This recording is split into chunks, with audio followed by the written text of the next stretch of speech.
തിരുവല്ലയിൽ ശക്തമായ മഴയിലും കാറ്റിലും വ്യാപക നാശനഷ്ടം. പെരിങ്ങരയിൽ നിർമ്മാണം നടക്കുന്ന വീടിന് മുകളിലേക്ക് മരം വീണ വീടിന്റെ ഒരു ഭാഗം തകർന്നു. തിരുവല്ല അമ്പലപ്പുഴ സംസ്ഥാന പാതയിൽ റോഡിന് കുറുകെ മരം വീണ വൈദ്യുത പോസ്റ്റ് ഒടിഞ്ഞു വീണു. ഇതേ തുടർന്ന് തടസ്സപ്പെട്ട ഗതാഗതം അഗ്നിരക്ഷാസേന എത്തിയാണ് പുനഃസ്ഥാപിച്ചത്.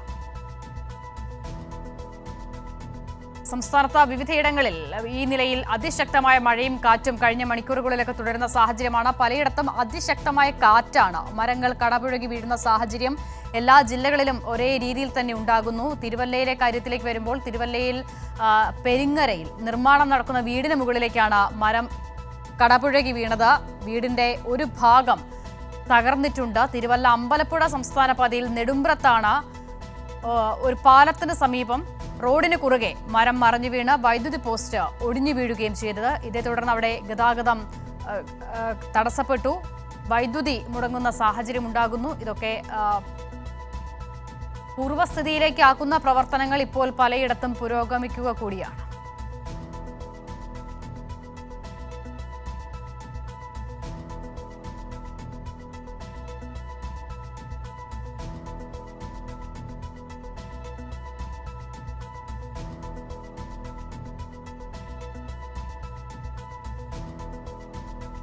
സുജു ടി ബാബു ചേരുകയാണ്. സുജു, നിലവിൽ മഴയും കാറ്റുമൊക്കെ തുടരുന്ന സാഹചര്യമാണോ ഉള്ളത്?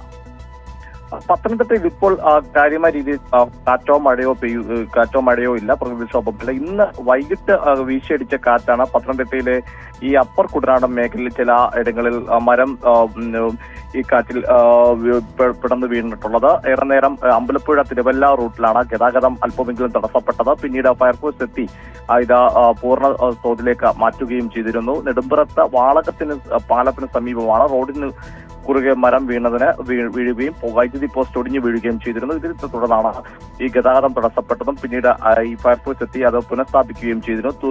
തുകലശ്ശേരി യോഗക്ഷേമ സ്കൂളിന് സമീപവും പുരയിടത്തിലേക്ക് സമീപം നിന്നിരുന്ന മരം റോഡിലേക്ക് വീഴുകയും ചെയ്തിരുന്നു. അങ്ങനെ വിവിധ സ്ഥലങ്ങളിൽ പെരിങ്ങര ചോളമൺ എന്ന സ്ഥലത്ത് ട്രാൻസ്ഫോമറിന് സമീപത്ത് പുരയിടത്തിൽ നിന്ന് മരം റോഡിലേക്ക് കുറുകെ മറിഞ്ഞു വീഴുന്നു. അങ്ങനെ വിവിധ സ്ഥലങ്ങളിലാണ് ഈ വൈകിട്ട് ശക്തമായി വീശിയ കാറ്റിൽ ഈ മരങ്ങൾ കടപുഴകി വീണിട്ടുള്ളത്. അസിത.